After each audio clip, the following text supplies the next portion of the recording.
Assalamualaikum warahmatullahi wabarakatuh. Bertemu lagi dengan saya, Pak Saiful. Saya akan menerangkan di sini tentang masalah sholat dan juga zikir. Namun sebelum kita mulai pembahasan materi, alangkah lebih baiknya kita awali dengan pembacaan doa bersama-sama dengan harapan semoga apa yang diterima dan diperoleh pada hari ini bisa menjadi ilmu yang bermanfaat dan juga ilmu yang barokah. Ila hadhihi niyah wa ala kulli niyatin sholihah. Al-Fatihah. A'udzu billahi minasyaitonir rajim. Bismillahirrahmanirrahim. Alhamdulillahi rabbil alamin. Arrahmanir rahim. Maliki yaumiddin. Iyyaka na'budu wa iyyaka nasta'in. Ihdinas siratal mustaqim. Siratal ladzina an'amta 'alaihim ghairil maghdubi 'alaihim waladdallin. Amin.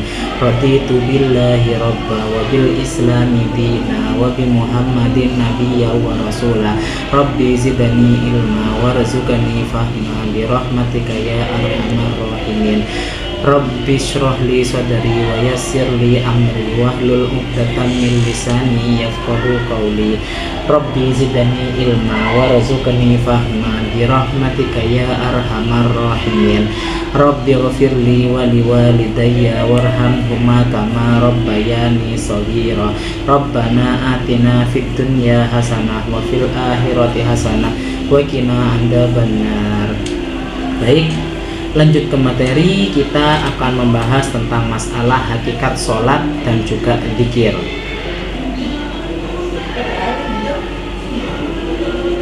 Sholat secara bahasa berarti berdoa, sedangkan secara istilah yaitu seluruh perbuatan dan ucapan yang dimulai dengan takbiratul ihram dan diakhiri dengan salam.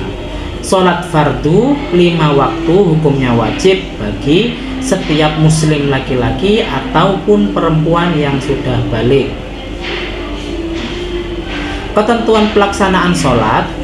Syarat wajib sholat yang pertama harus beragama Islam. Jadi non muslim ini tidak wajib melaksanakan sholat. Yang kedua, berusia sudah mencapai balik. Bagi laki-laki dia sudah mimpi basah, dan untuk yang perempuan ini sudah menstruasi ataupun sudah haid. Dan yang ketiga adalah berakal. Jadi orang yang gila ini tidak wajib untuk melaksanakan sholat. Kemudian syarat sah sholat. Setelah tadi sudah saya paparkan syarat wajib sholat, syarat sah sholat. Yang pertama, sudah masuk waktunya sholat. Kalau waktunya waktu duhur berarti masuk waktunya sholat duhur, dan seterusnya. Kemudian yang kedua itu suci badan, pakaian, tempat sholat. Yang ketiga menutup aurat, dan yang keempat adalah menghadap kiblat. Rukun sholat yang pertama adalah berdiri jika mampu. Yang kedua takbiratul ihram. Yang ketiga membaca surah Al-Fatihah.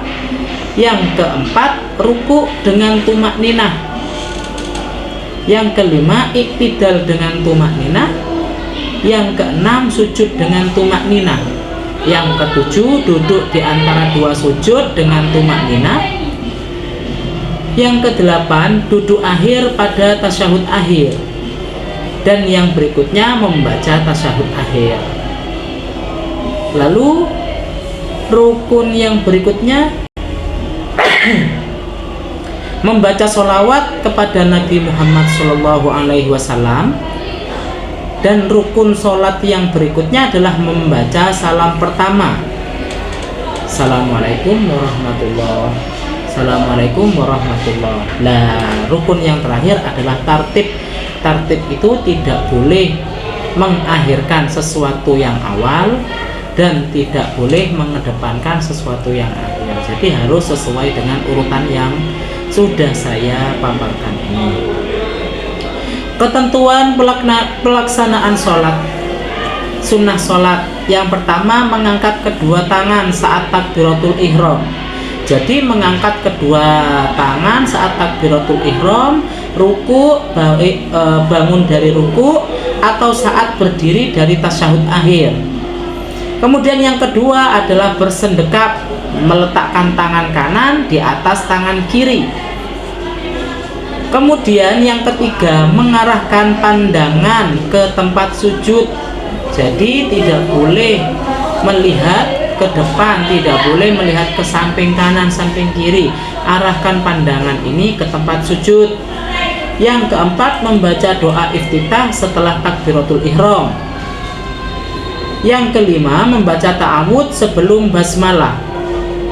Dan yang keenam, mengeraskan bacaan pada sholat yang termasuk bacaan jahar keras, dan melembutkan bacaan pada sholat yang termasuk sir ataupun yang lembut, yang tidak keras sholat bacaannya. Kemudian membaca lafaz amin setelah membaca surah Al-Fatihah ini adalah sunnah.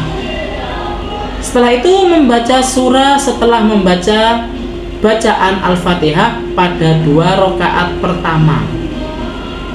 Kesunahan berikutnya, sunnah bagi makmum mendengarkan bacaan imam. Jadi tidak boleh rame, tidak boleh ngomong, fokus mendengarkan bacaan imam, tidak boleh baca sendiri dulu.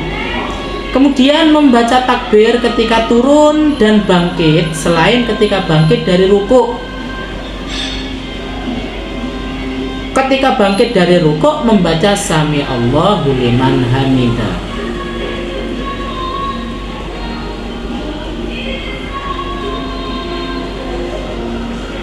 Setelah itu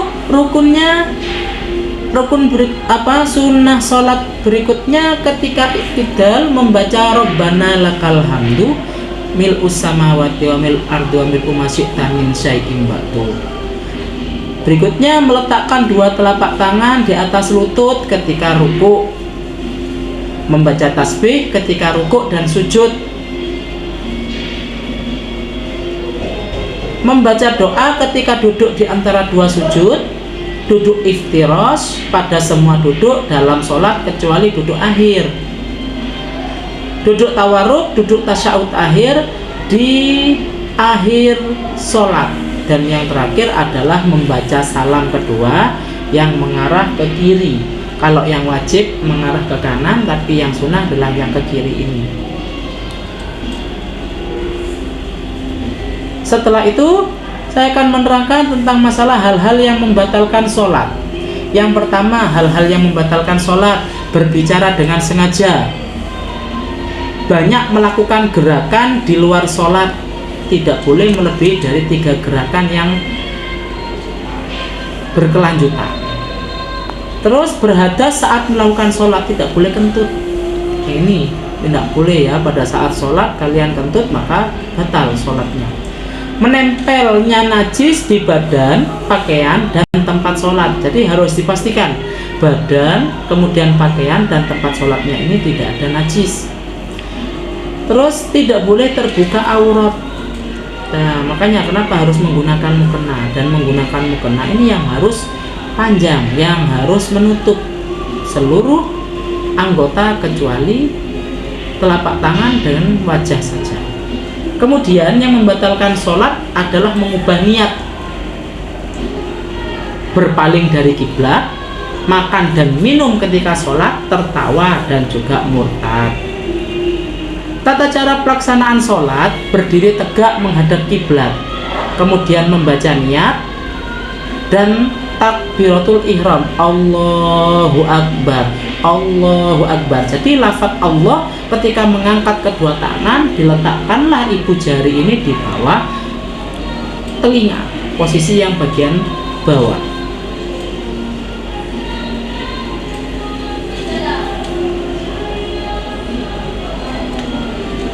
Kemudian setelah berdiri bersendekap sambil membaca doa iftitah, kabira walhamdulillahi kasirau, sampai wa ma ana minal muslimin, sampai di akhir itu membaca doa iftitah.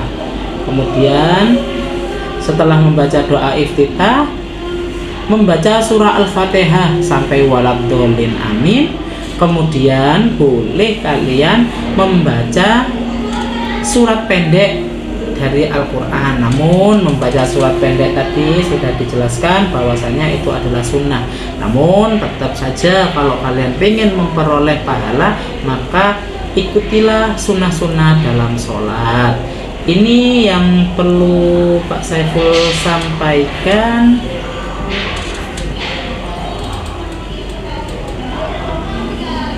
Dari hal ini mungkin ada yang masih perlu dipertanyakan, bisa kalian lanjut ke referensi-referensi yang lain. Cukup sekian. Assalamualaikum warahmatullahi wabarakatuh.